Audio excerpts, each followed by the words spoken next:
নমস্কার, story officially চ্যানেলে আপনাদের প্রত্যেককে স্বাগত।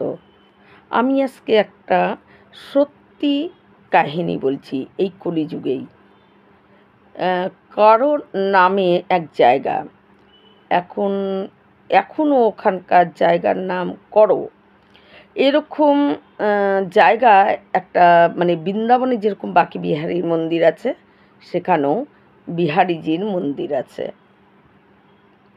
এই কলিযুগেরই এখনও ইচ্ছা করলে সেই স্থানে বিহারীজির মন্দির আছে এবং সেখানে পুজো হয়। তাই সেখানকারই একটা সত্যি কাহিনী আমি বলবো, যে ভগবান শাস্ত্রে বা সব জায়গায় ভগবান আমাদেরকে বলেছে কি, তোমরা 1 পা আগাও, আমি 10 পা আগাবো তোমাদের জন্য। এটাই কিন্তু আসল কথা। আমরা যদি ভগবানের দিকে 1 পা আগাই, ভক্তির পথে যদি আমরা 1 পা আগাই, ভগবান 10 পা আগায়। আর এই ভক্তির পথ, প্রত্যেকটা ভক্তির পথ এমনই হয়, যেমন স্কুলে পড়লে পরীক্ষা দিলেই উঁচু ক্লাসে ওঠা যায়, ভক্তিও ঠিক তেমন। ভক্তির ধাপ আছে, প্রত্যেকটা ধাপ যদি পরিপূর্ণ, আমরা ভক্তিতে পরিপূর্ণ থাকি, যে ভক্তির যে ধাপের মধ্যে যে যে বিষয়গুলো আছে, সেগুলোকে যদি আমরা সত্যিই মেনে চলি, তাহলেই একটা ধাপ থেকে আর একটা উঁচু ধাপে আমরা উঠতে পারি। যেমন স্কুলের পরীক্ষা দিয়ে যদি সঠিক প্রশ্নের উত্তর আমরা দিতে পারি, তাহলেই উঁচু ক্লাসে উঠি, ঠিক তেমন ভক্তিরও ঠিক সেরকমই ধাপ। আমরা মানুষেরা প্রত্যেকেই একটা জিনিসের জন্যই অপেক্ষা করি। সেটা কি? যে আমরা তো প্রভুকে আমার বলি, যে আমার বাঁকে বিহারী, আমার কৃষ্ণ, আমার গোপাল, আমার মা, মা কালীকে যারা এক একজনের এক একজন হলো নিজের ভগবানকে শ্রদ্ধা ভক্তি করে। তাই যে যাকেই করুক না কেন, সেটা কোনো কথা নেই, পথ কিন্তু প্রত্যেকটাই একই।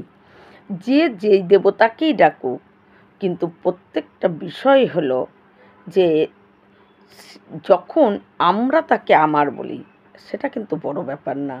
আমরা তো মা কালীকেও আমার বলি, মা কৃষ্ণকেও বলি আমার, বাবা ভোলানাথকেও বলি, ভোলানাথ তুমি আমার।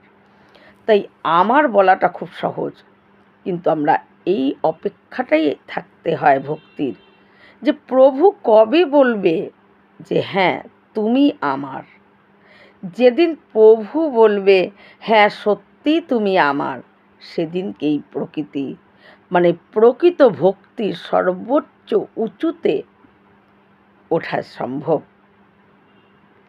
তাছাড়া ভক্তি করার মধ্যে যদি ভক্তি করছি, ভগবানের পুজো করছি, ভগবানকে আমার বলছি, অথচ ভক্তি পথে যেগুলো মেনে চলা উচিত, যে কারো নিন্দা, কারো চর্চা, এগুলো শুনতেই ভালো লাগে না।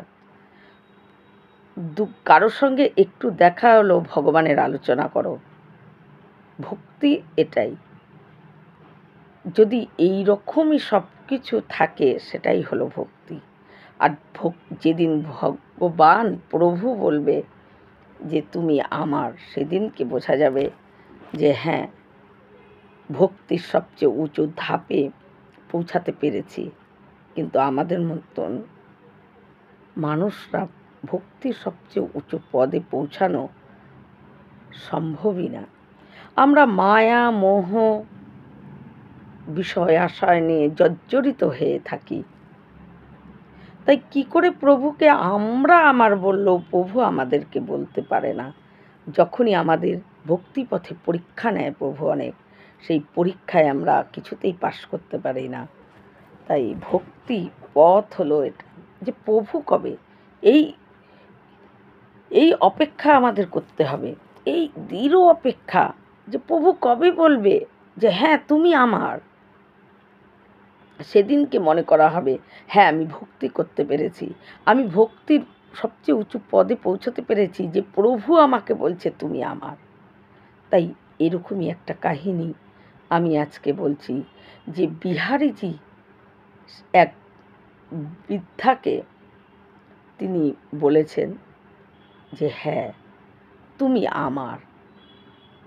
যখন ভক্তির সর্বোচ্চ উঁচুতে পথ চলে যায় না, তখন ভগবান তাকে নিজের বলে যে হ্যাঁ এ আমার। তাই ওই জায়গায় যে বিহারীজির যে মন্দির আছে, সেই মন্দিরের পাশেই একজন মহিলা, তার কেউ ছিল না, কেউ নেই, তাই মন্দিরেই তিনি ওই ধূপকাঠি, ঠাকুরের ফটো, এইসব দিয়া, প্রদীপ, এগুলো তিনি বিক্রি করতেন। এইভাবে বিক্রি করে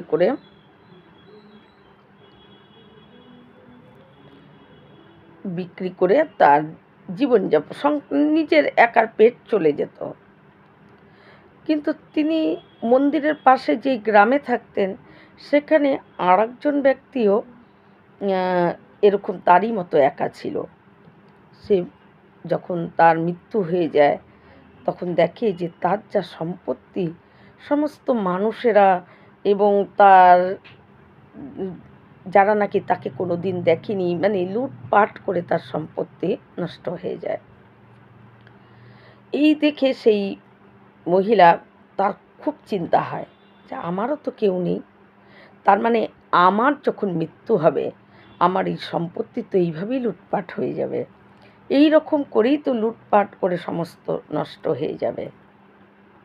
এই নিয়ে তার খুব চিন্তা হয়। কিন্তু তার মন্দিরে ওই সমস্ত কিছু জিনিস বিক্রি করে তার নিজের পেট কোনো রকমে চলে যেত। বিহারীজির প্রতি তার প্রচুর ভক্তি, এবং বিহারীজি ছিল তার সব। তখন সে একদিন গ্রামের সমস্ত লোককে ডেকে বলে যে দেখো, আমারও তো কেউ নেই, আমার মৃত্যুর পর, মানে আমার যখন মৃত্যু হয়ে যাবে, আমার যা আছে, এই জমি, এই বাড়ি, এই সম্পত্তি, আমার যেটুকু যা আছে, এটা আমি বিহারীজির নামে আমি লিখে দিতে চাই। তাই সমস্ত লোক দিয়ে বলে আমার কিচ্ছু দরকার নেই, আমি সমস্ত কিছু বিহারীজির নামে লিখে দিলাম, কিন্তু খালি যেন বিহারীজির দুবেলা প্রসাদ আমাকে দিতে দেয়, তাহলেই হবে, আর কিছু লাগবে না। কারণ আমি দিনকে দিন একদম বৃদ্ধ হয়ে যাচ্ছি, কারণ তখন তার বয়সটা আরও বেশি হয়ে গেছে, আমি বৃদ্ধ হয়ে গেছি, আমি হয়তো এই বিহারীজির মন্দিরে সেই দোকানটাও আর কয়েকদিন করতে পারি না পারি, তাই আমাকে যেন ওই প্রভুর প্রসাদ দুইবেলা আমি গিয়ে নিব না, আমাকে যেন দিয়ে যাওয়া হয়, কারো হাত দিয়ে যেন আমাকে পৌঁছে দেয়। এই কথা যখন ওই গ্রামের সমস্ত লোকেরা তার ইচ্ছাটাকে নিয়ে ওই বিহারীজির মন্দিরে যে পূজারী ছিল গোসাই, সেই গোসাইকে বলে, গোসাই খুব খুশি হয়ে যায়, বলে এ তো ভালো কথা, মন্দিরের প্রসাদ দুবেলা পাঠিয়ে দেওয়া হবে, কোনো ব্যাপার না। তাই সেদিন থেকেই শুরু হয়ে যায়, তখন তাকে দেওয়া, সেই দিনকে যখন সন্ধ্যাবেলায় দুধ ভোগ দেওয়া হয় বিহারীজিকে, তো এই দুধ ভোগ দেওয়ার পর সেই একটা গ্লাসে করে ওই গোসাই দুধ নিয়ে সেই বৃদ্ধার বাড়িতে যায়, তখন অনেকটাই বৃদ্ধ হয়ে গেছে, তখন বৃদ্ধার বাড়িতে গিয়ে বলে এই নাও দুধ। কিন্তু ওই গোসাইজির সামনে ওই বৃদ্ধার দুধ খাচ্ছে, কিন্তু দুধ মুখে দিয়ে সে খুব করে চিবাচ্ছে। তো গোসাইজি বলে কি এত চিবাচ্ছ, খাচ্ছ দুধ, আর এত চিবানো কোথার থেকে আসছে? তখন বলে যে গোসাইজি এত মানে খোয়া ক্ষীর যাকে বলে, ওই দুধের মধ্যে দেওয়া, তাই চিবাতে তো হবেই, গোসাইজি মনে মনে অবাক হয়ে যায়, আরে এ কোথার থেকে খোয়া ক্ষীর পায়? কোনো রকমে দুধ আমি একটু জল টল দিয়ে একে নিয়ে যেয়ে দিলাম, আর এ আবার খোয়া ক্ষীর খাচ্ছে। তা গোসাইজি অত কিছু ধ্যান দেয়নি। পরে যখন রাজভোগ হয়, রাজভোগ অর্থাৎ যখন মধ্যাহ্নে ভগবানকে ভোগ দেওয়া হয় ওটাকে রাজভোগ বলা হয়। রাজভোগ হওয়ার পর ওই বিহারীজির প্রসাদ থালের মধ্যে ঢেকে নিয়ে বৃদ্ধার বাড়িতে ওই গোসাইজি দিতে যায়। গোসাইজি কি যখন দেয়, যখন ওই বৃদ্ধা থাল খুলে দেখে ডালে মধ্যে একেবারে ঘি ভেসে উঠেছে। বলে যে গোসাইজি এত ঘি দিয়ে প্রসাদ রান্না করা হয়, দেখেন ঘি তো উপরে ভাসছে। গোসাইজি অবাক হয়, আর এই প্রসাদে ঘি দিলাম না এক ছিটা। আর গোসাইজি আরও দিত না, যে বৃদ্ধাকে দিতে হবে তো, কারণ সে সমস্ত সম্পত্তি লিখে দিয়েছে, আর এই কথাই হয়েছে যে তা প্রতিদিন দুবেলা তার প্রসাদ দিতে হবে। বলে প্রসাদে ঘি তো দূরের কথা, ঘি দিলাম না, এর ডালে ঘি ভাসছে। আর বৃদ্ধা সেই খুব মহাসুখে খাচ্ছে। কিন্তু তারপর এই রকম করে যখন মাস খানিক চলে যায়, আর প্রতিদিনই বৃদ্ধা খেয়ে বিহারীজির প্রসাদের খুব প্রশংসা করে, যে গোসাইজি কত ঘি দিয়ে কত সুন্দর করে রান্না, খুব ভালো হয়েছে প্রসাদ, খুব ভালো লাগলো প্রভুর প্রসাদ, এত ঘি দিয়ে, এত দুধের এত মাখন। গোসাইজি অবাক হয়ে যায়। এইদিকে যখন মন্দিরে আসে গোসাইজি, দেখে দিনকে দিন ঘি কমতে থাকে। মন্দিরের ভিতরে যে কৌটার মধ্যে ঘি ছিল সেই ঘি ক্রমশ কমে যাচ্ছে, এদিকে খোয়া ক্ষীর যেখানে রাখা ছিল সেটা ক্রমশ কমে যাচ্ছে। গোসাইজি একদিন লক্ষ্য করে, আমি যখন রান্না করছি আমি ঘিও দিচ্ছি না, দুধে খোয়া ক্ষীর মেশাচ্ছি না, অথচ এগুলো কমছে কি করে কমে যাচ্ছে। এদিকে বৃদ্ধা প্রতিদিনই খেয়ে বলে কত সুন্দর ঘি উপরে ডালে ভাসছে। তাই গোসাই কিছুতেই বুঝতে পারে না, বলে যে এ কে মন্দিরে ঢুকে এই ঘি আর খোয়া ক্ষীর চুরি করছে, ধরতেই হবে। গোসাইজি কি করে, তাড়াতাড়ি করে বৃদ্ধার প্রতিদিন বলে ডালে এত ঘি। তাই গোসাইজি মনে মনে ভাবে যে কে ঘি দেয় না দেয় নাকি কি বলে, তা আমার ধরতেই হবে, আর আমার মন্দিরের ঘি কেন কমে যাচ্ছে। গোসাইজির তো মাথায় হাত পড়ে গেছে, যে এত এত ঘি শেষের দিকে নিচে লেগে আছে কৌটায়, এত ঘি কে চুরি করছে। তাই যখন রাজভোগ হয়, পর্দা দিয়ে যতটুকু টাইম ঠাকুরকে ভোগ নিবেদন করার জন্য যে সময়টা ঢেকে রাখা হয়, ঠাকুরকে পর্দা দিয়ে ঢাকা হয়, গোসাইজি আর সহ্য করে না, ধরতেই হবে কে ওই বৃদ্ধার ডালের মধ্যে ঘি ঢালে। গোসাইজি তাড়াতাড়ি করে ওই পর্দার ভিতরেই ঢুকে যায়। পর্দার ভিতরে ঢুকে গোসাইজি দেখে যে বিহারীজির ধুতিতে ঘি লেগে আছে। তো গোসাইজি তখন মনে মনে চিন্তা করে যে বিহারীজির ধুতিতে ঘি লেগে আছে, আরে এটাও হতে পারে ঘিয়ের প্রদীপ দিয়ে যখন আরতি করা হয়, হয়তো আরতি করতে করতে প্রদীপ থেকে ঘি ঝলকে পড়েও যেতে পারে ধুতিতে, হয়তো সেই ঘি লাগছে, এটাও হতে পারে। থাক, কিছু এই নিয়ে আর কিছু বলার দরকার নেই, পরের দিন আবার দেখব। পরের দিনকে যখন আবার ওই গোসাইজি একদম বিহারীজিকে ভোগ দিয়েই সে হলো ভোগ যখন নিবেদন করে পর্দা টেনে দরজা বন্ধ করা হয়, গোসাইজি তাড়াহুড়া করে ওই যতটা সময় থাকে দরজা বন্ধ করে ভোগ দেওয়া হয় ভগবানকে, ততক্ষণ সময় অপেক্ষা করে না, গোসাইজি তাড়াতাড়ি করে ঢুকে যায়, যে কে ঘি চুরি করে আমার দেখতেই হবে। একে গোসাইজি তাড়াতাড়ি করে ঢুকবে আর এদিকে বিহারীজি তাড়াতাড়ি করে ঘি চুরি। তাই গোসাইজি ঢুকে দেখে যে বিহারিজি 2 হাত ঘিয়ে মানে একদম ল্যাটপাটা হয়ে আছে, মাখামাখি হয়ে আছে। গোসাইজি বুঝতে পারে, ও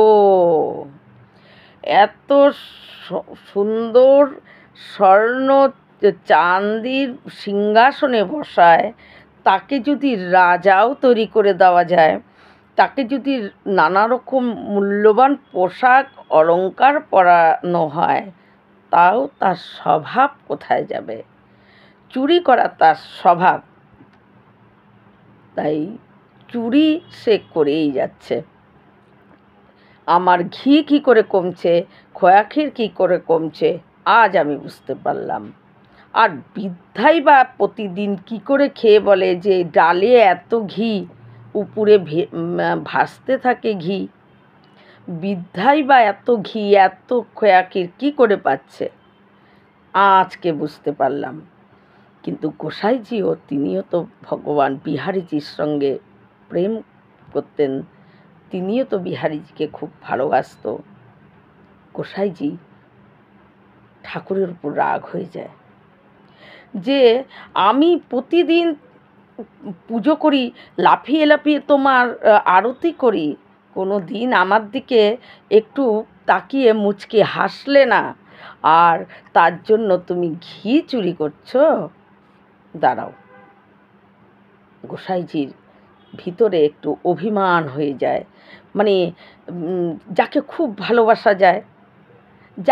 ভালোবাসা যায়, তার থেকে যদি কোনো কিছু একটু মানে নিজের এমন হয় যে আমি যাকে ভালোবাসি, সে যদি অন্য কাউকে দেখা যায় যে সে অন্য আরেকজনকে আমার থেকে একটু বেশি ভালোবাসছে, তখন তার উপরে যেই রকম একটা রাগ হয়, এটা রাগ ওই রাগ না, একটা মিষ্টি একটা অভিমান রাগ, যে আমি এত ভালোবাসি যাকে, আর সে আমার থেকেও যখন দেখা যায় যে অন্য আরেকজনকে বেশি ভালোবাসছে, তখন তার উপরে যে একটা অভিমান, তার উপরে যে একটা দুঃখ কষ্ট নিজের ভিতরে, মানে প্রচণ্ড একটা ভিতরে কষ্ট অনুভব করে তার উপরে যে একটা দুঃখের একটা রাগ হয়, ওই গোসাইজির সেই রাগ হয় যে কি, আমি প্রতিদিন তোমার চরণ সেবা করি, তোমাকে লাফিয়ে লাফিয়ে আরতি করি, আমার দিকে তাকিয়ে তুমি একদিন হাসলে না,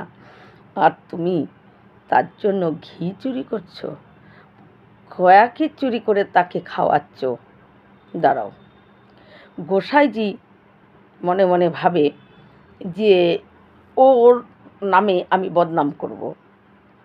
তাই গোসাইজি কী করে, একদিন যখন নাকি বিহারীজিকে অনেক মহিলারা মানে সবাই দর্শন করতে আসে মন্দিরে, বিশেষ করে যখন বেশিরভাগ মহিলা ছিল, সেই সময় গোসাইজি বলে, যেহেতু সে সমস্ত সম্পত্তি বিহারীজির নামে লিখেছে, তাই সেই গ্রামে তাকে সবাই দেখলে সম্মান করত, নমস্কার করত, রাম রাম বলতো, ওই বৃদ্ধাকে সবাই স্নেহের চোখেই দেখত যে এত ভালো যে সমস্ত কিছু বিহারীর নামে দিয়ে দিয়েছে। তখন বৃদ্ধা কী করে, ওই গোসাইজি তখন সবাই যখন দেখতে যাচ্ছে ওই মহিলাকে, বিহারীজিকে দর্শন করে মহিলার কাছে যাচ্ছে, গোসাইজি বলে, কোথায় যাচ্ছ তোমরা? বলে ওই বৃদ্ধাকে দেখতে। বলে তোমরা যেও না, ওই বৃদ্ধার চরিত্র ভালো না। সবাই বলে কি? বলে তাহলে শোনো, এ এত দিন ধরে কোনো বিয়ে টিয়ে কিছু না করেও এই বৃদ্ধ বয়সে একজনকে সে তার পতি বানিয়েছে, এক পরপুরুষকে, আর সে তাকেই পতি বলে, তার প্রিয়তম বলে তার সঙ্গে ঘরে থাকে। বলে কি?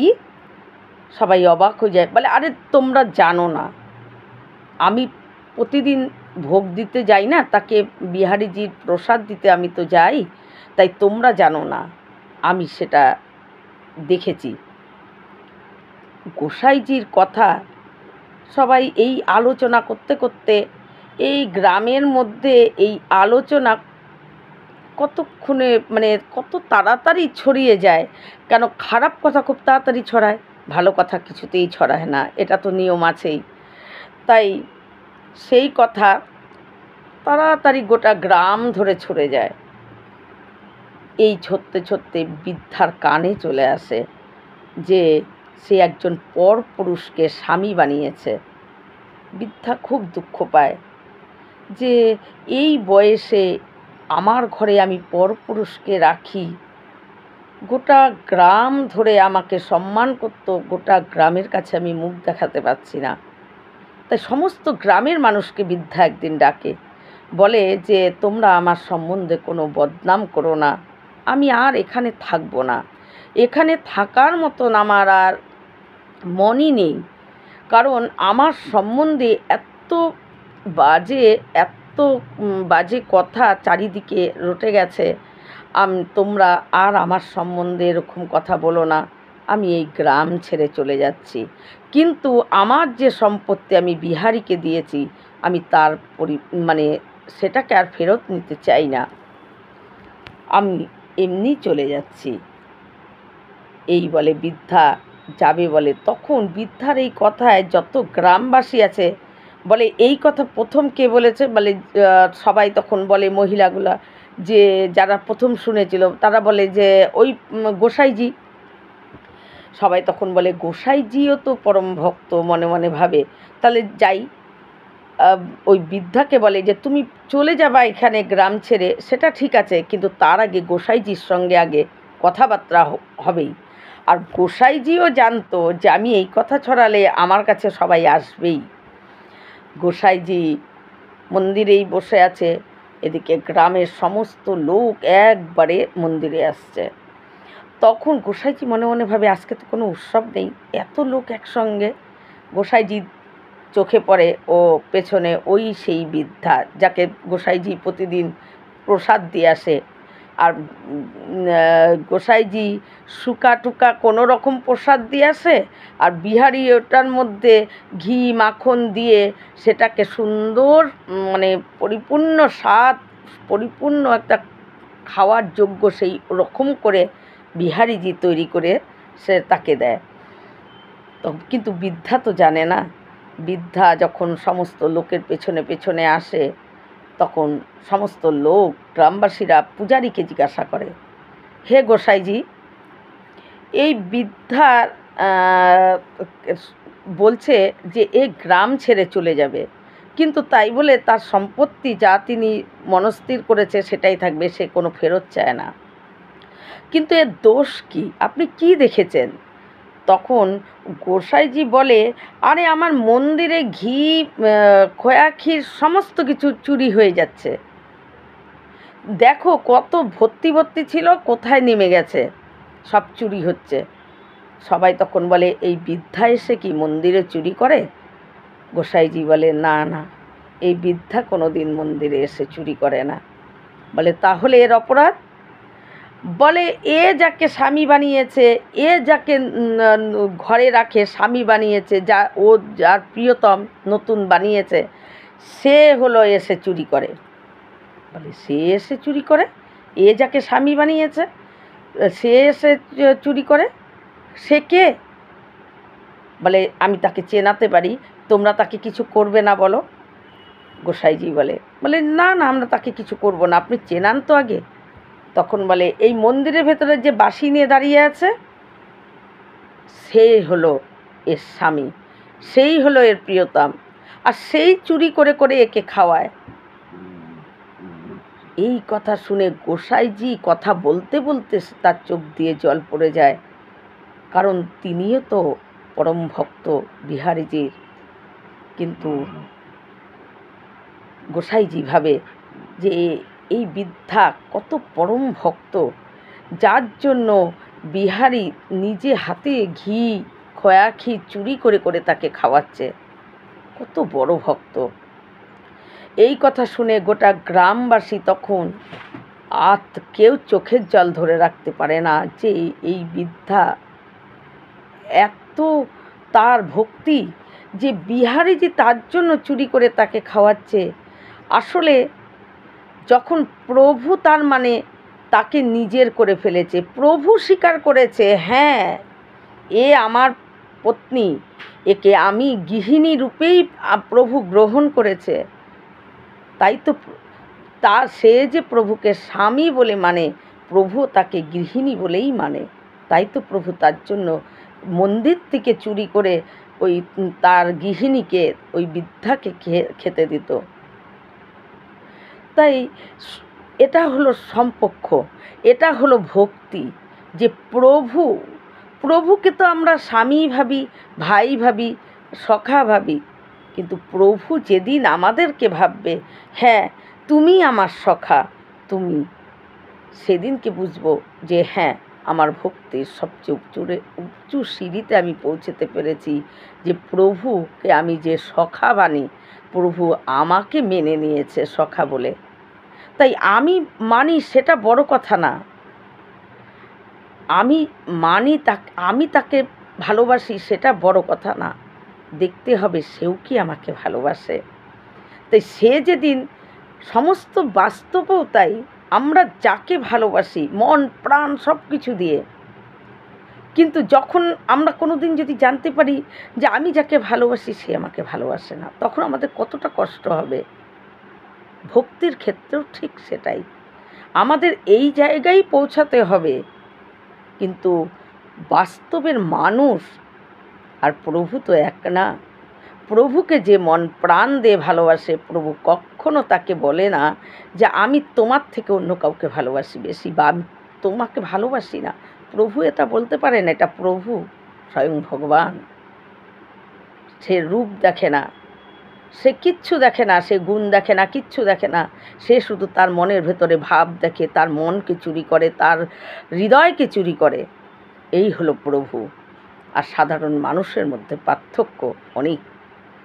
তাই প্রভুকে যখন আমরা ভালোবাসি, আর ভালোবাসাটা যখন এমন জায়গায় পৌঁছায়, যদি সত্যি প্রভু তখন তাকে ফিরিয়ে দেয় না, বলে হ্যাঁ তুমি আমাকে সখা ভাবো, আমি সত্যি আমিও তোমাকেই সখা ভাবি। আর সেই দিনটার অপেক্ষায় আমরা প্রত্যেকটা মানুষ চলছি, যে কবে আমাদেরকে প্রভু বলবে যে হ্যাঁ তুমি যে সম্পর্ক আমাকে তৈরি করেছো, আমার সঙ্গে যে সম্পর্ক তুমি তৈরি করেছো, আমিও তোমার সঙ্গে সেই সম্পর্কেই জুড়ে আছি। তুমি যদি আমাকে ভাই ভাবো, হ্যাঁ সত্যি তুমি আমার বোন, বা তুমি যদি আমাকে সখা ভাবো, সত্যি তুমিই আমার সখা। তুমি যদি আমাকে প্রিয়তম ভাবো, আমি তোমারই প্রিয়তম। এটা প্রভু কবে বলবে? তাই ভক্তি, প্রভুকে সেইভাবেই যদি ভালোবাসা যায়, প্রভু কখনো তাকে বঞ্চিত করে না। প্রভু তখন বলে হ্যাঁ। তাই ওই বৃদ্ধা প্রভুকে তার প্রিয়তম রূপেই তিনি ভাবতেন। তাই প্রভু তার পত্নী রূপেই ওই বৃদ্ধাকে দেখত। এইভাবে তখন যখন সবার চোখে জল নিয়ে সবাই চলে যায়, পূজারীও রাত্রিবেলায় বিহারীজির দরজা বন্ধ করার সময় হয়ে যায়, কিন্তু বৃদ্ধা মন্দির থেকে আর বাড়ি ফেরে না, বলে পরে যাব। যখনই সবাই বলে, পূজারীজি যখন রাতের বেলায় বিহারীজিকে শয়ন দিয়ে দরজা বন্ধ করে পূজারীজি নিজের ঘরে চলে যায়, বৃদ্ধাকে বলে তুমি যাও মা। তখন বৃদ্ধা বলে আমি আর কিছুক্ষণ এখানেই বসি। যখন মধ্যের রাত্রি, চারিদিক নিস্তব্ধ, বৃদ্ধা চিৎকার করে ওঠে, হে বিহারী, হে প্রাণনাথ, হে রমণ বিহারী। আর ওই মধ্যরাত্রিরে আপন মানে বিহারীজির দরজা খুলে যায়। আর তখন বৃদ্ধা চিৎকার করে বলে, যেই হাত দিয়ে তুমি খাইয়েছ, আমি আর অন্য কারো হাতের খাওয়ার আমি আর খাবো না, আমি আর কোনো কিচ্ছু মুখে দেব না অন্য কারো হাতের। যেই হাত দিয়ে তুমি খাইয়েছ, আমি তো আর অন্য কারো হাত দিয়ে খেতে পারবো না। এই বলে বিহারীজির সামনে, বিহারীজির চরণে, বিহারীজির দরজা আপন মানে খুলে যায়, বিহারীজি তার সামনে আসে এবং তার প্রাণ চলে যায় বিহারীজির কাছে। সকালে উঠে প্রত্যেকে দেখে যে তার শরীর পড়ে আছে মন্দিরে, এবং সবাই শ্রদ্ধা ভক্তি সহকারে তাকে ওইখানে যেখানে সমাধি দেওয়া হয় এবং তাকে মা বলে সবাই সম্বোধনা করে, কারণ যে বিহারীজি আমাদের বাবা আর এ হলো তার বিহারীজির পত্নী, অর্থাৎ পূজার গোসাইজি বলে আমি তার মানে তোমার সন্তান, তাই তুমি আমার বাবা আর এই বৃদ্ধাই হলো আমার মা। এই বলে এখনও প্রতিদিন ওই সমাধিতে বিহারীজির একটা ভোগের থালা ওই সমাধির উপর দেওয়া হয়, কারণ যেহেতু তার সম্পত্তি বিহারীকে দিয়ে গিয়েছিল, তার পরিবর্তে তার 2 বেলা বিহারীজির প্রসাদ সে খেতে চেয়েছিল, তাই এখনও প্রতিদিন একটা বিহারীজির থালা তার সমাধির উপর রাখা হয়। এটাই হলো ভক্তি, এটাই হলো ভগবানকে আপন করে নেওয়া। আর ভগবানকে যদি কেউ একদম আপন করে ভগবান, তখন তাকে বলে তাকেও আপন করে নেয়। শাস্ত্রে ভগবান এটাই বলে, 1 পা আগাও, আমি তোমার জন্য 10 পা আগাতে রাজি। এটাই হলো প্রভুর কথা, মূল কথা। কিন্তু আমরা সেই 1 পাই আগাতে পারি না। তাই প্রভু তো সবসময় প্রস্তুত হয়ে আছে, তোমরা খালি আসো তো, তোমরা আগাও তো, 1 পা আগাও, দেখো আমি 10 পা তোমার জন্য এগিয়ে যাচ্ছি। কিন্তু সেই 1 পাটা আগাতেই আমরা পারি না। এটাই তো, আমরা 1 পা আগাতে পারি না। এই রকম ভিডিও পাওয়ার জন্য আমার চ্যানেলটিকে সাবস্ক্রাইব করবেন, অবশ্যই একটা লাইক করবেন। আপনাদের লাইক যখন করেন এবং কমেন্ট লিখবেন, এত ভালো লাগে, খুব ভালো লাগে, ভিডিও বানানোর জন্য উৎসাহ প্রেরণা পাই। অবশ্যই লাইক করবেন। নমস্কার।